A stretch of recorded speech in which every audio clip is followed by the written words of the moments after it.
Шинэ үлээх эзний амьддаг энэ хэрэглүүлсэн хамтдаа залбирцгаая. Эзэн махаман тандаа баярлалаа.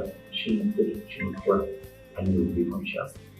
Зөвхөн та сүнсээрээ бидний зааж цаасруулж бас чиглүүлж өгөө. Есүсийн нэрээр өргөжж байна. Амен. Өнөөдөр Яамны дүүргэн хавтаргаар шилдэг гинэс уншаа. Харин одоо энэ чамд хэлэхэд чижиргүй. Энэ чам хүрэхэд чи зарим багчээ. Бурханаас эмээгийн чинь итгэл үнэн чудраг явах замаар явах нь чи найдвар биш билүү? За 2016 оны 1 сарын 1-ээс эхлээд чиний цагийн өснөлтийн доор миний хувьд эхлэл номын 11-ээс 15 дугаар бүлэг, Марк номын 5 дугаар бүлэг, Иоанн номын 8 дугаар бүлгийг уншаад явж байна. За дараа 26 оны 1 сараас хойш хансан байна. За өглөө хүн чиний цаг унших шалтгаан бид эзний үгийг уншиж Иесус Христийн тухай таньж мэдэх, Бурханы хайр үнэлгийг таньж мэдэх, түүний нэгүслийг бас мэдэх, мөн түүний заавраа, түүний чиглүүлгээ хэрхэн өнөөдөр амьдрах талаар сонирхдаг юм.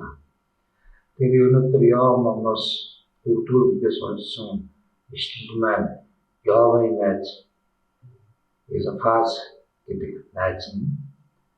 найзгаа зовлон шаналлаад байгаа хэцүүдэн өвдөд төрсөн өдрөө хүртэл харах хэмжээнд чамлж байгаа энэ үгний найз нь хийж байгаа юм уу? Тэгэхээр Яа өвдөхөөс өмнө 10 хүүхдээ алдахаасаа өмнө юу ч болохоос өмнө тэр анхаж байгаа хүмүүсийг зогсох нь тусалдаг. Мөн өстийг хүчрхжүүлдэг юм байсан ба. Тэгээ харин яг өөр дээр нь энэ зовлон нөхцөл байдал ирэхэд чи төвчээргүй чиний зүрх мохжээ гэж найз нь түнд хэлжээ гэдэг. Тэгээ Бурханаас эмээгийн чиний итгэл байсан. Тэгээ чиний үнэн чудраг замаар явах чиний найдвар биш билүү гэж асууж байна. Яавын итгэл бол Бурханд байсан. Түүний амьдралын найдвар үнэн чудраг замаар явах ийм хүн байсан юм. Энэ бас яг ийм байдлаараа байж байгаа. Өөрийнхөө нөхцөл байдлыг бас үнэхээр хүчж байгаа юм. Харин Яавын яагаад ийм байсныг Бурхан найз мэдгүй. Энэ зөвхөн Бурхан мэдж байгаа, Сатан мэдж байгаа. Бурхан найз нь алс хотоос ирээд Яавыг хараад таниав. Найз нь нүднээс гараад баг хинж танигдах аргагүй ийм зовлон дунаад хотын захад баарны агахаар өөрийнхөө яриг цусын гарна мааж. Энэ би маш захтандаг байсны харшилтын зовлонтой хүчтэй болсон байна. За харин 7 хоногийн турш найз нар нь юу ч дууралгүй 7 шөнийн турш бас юу ч ярихгүй түүнтэй хамт байсан. Энэ 7 хоногийн хувьд Яавын хувьд гайхамшигтай амартай бас сэтгэлийн тайвширсан байх гэж би боддог юм аа. Зовлон муусан хүн тайлбарлаж залруулахаас илүү хажууд нь хамт байх нь чухал гэдгийг эндээс би хардаг. Мөн хинтээ бид нөхөрлөж бас хинтээ найзлахаа энэ номноос ч гэсэн харж бас болох юм аа.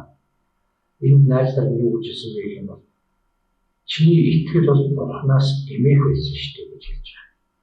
Бурханаас имийг Бурханы өмнө гинүүл хийсэн байх хүүхэд минь Бурханы өмнө буруу зүйл хийчих гэж тэр амьдралдаа үргэлж дүн шинжилгээ хийх явдаг.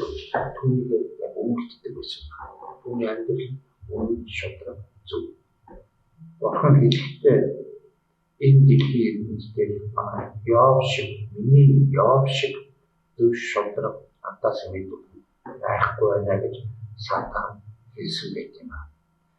Тэгэхээр Йовын амьдрал бол Бурханаас имийг бас зөв шударгыг үйлддэг юм хүмүүс. Бид ч гэсэн эндээс сурах зүйл байна.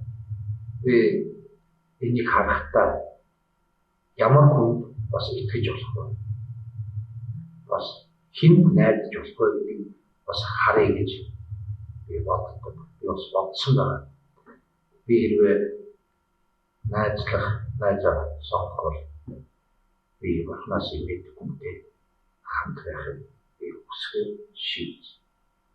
Мөн миний найдах хүн бол зөв шударга замаар явдаг хүн байвал би түүнд найдаж болно гэж би бас боддог. Эндээс суралцсан юм. Харин Бурханы хүмүүс юм байж болох. Бурханыг мэдгүй хүмүүс маань энэ талаар ойлголт нь өөр байдаг.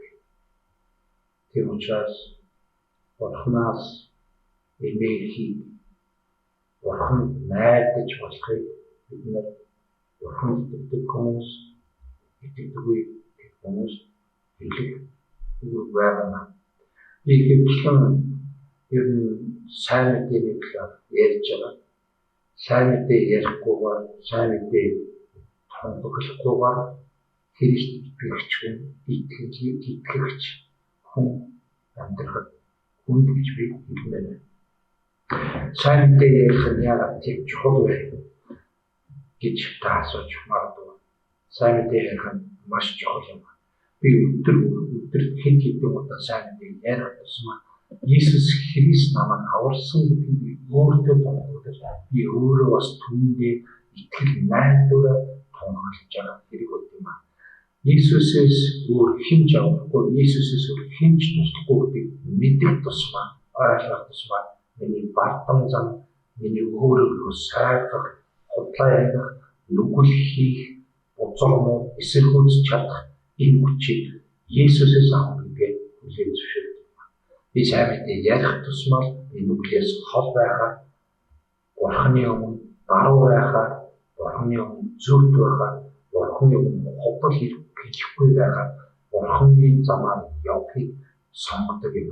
Сайн мэдээ ярих тусмаа миний дотор эзний ариун сүнсний хүч чадал бэлхэн байдаг юм. Сайн мэдээний номон дээр Паулус эзэн байдаг. Сайн мэдээ хүч байдаг юм гэж. Үнэхээр сайн мэдээ бол надад Христ итгэгчнэрт хүчийг өгдөг юм гайхамшигтай мэрэгэн ухаан юм.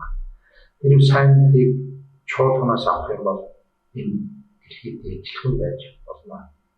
Бид сайн мэдээг ярьсаар байж, сайн мэдээг тунхагласаар байж, Христ Иесуст итгэж түүнээс имэж түүний үгээр явж чадах хүчийг мэрэгэн ухааны олдог юм. Энэ 7 хоногийн турш бид сайн мэдээ ярьсан бол би өөртөө хүн ярьж байгаа ч гэсэн өөртөө би тунхаглаж сайн мэдээ бол Иесус Христ өгөөд тэр аврагч, тэр хүч чадалтай, тэр эдгээрч, тэр бидний хамт байгч нэг гэдгийг илүү ихээр зүрхэндээ сэлж явдаг юм.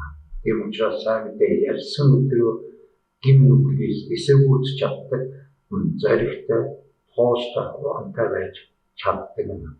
Ийм учраас дагалдагч бид сайн мэдээ ярихгүйгээр нэг өдрийн өнгөрөөл бидэнд асуудал гарах боломжгүй.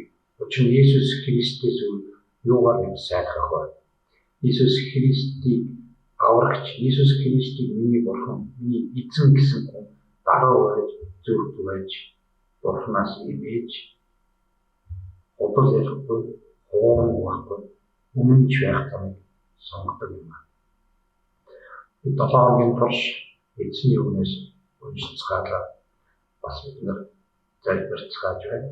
Өнөөдөр ч гэсэн сайн мэдээ ярьж таны дотор хүний оюун санааг нь Иесус Христийн дэлхийгээс өөрчлөн шинжлэх болтугай. Хамтдаа залбирцгаая. Эзэн бурхан минь таныг амрахтыг өнөөдөр бид яавал асуучлаа. Бурханаас имээдэг хүн итгэлтэй зөв шударгыг үлдэх найдвар гэж найз яваад хэлсэн байна.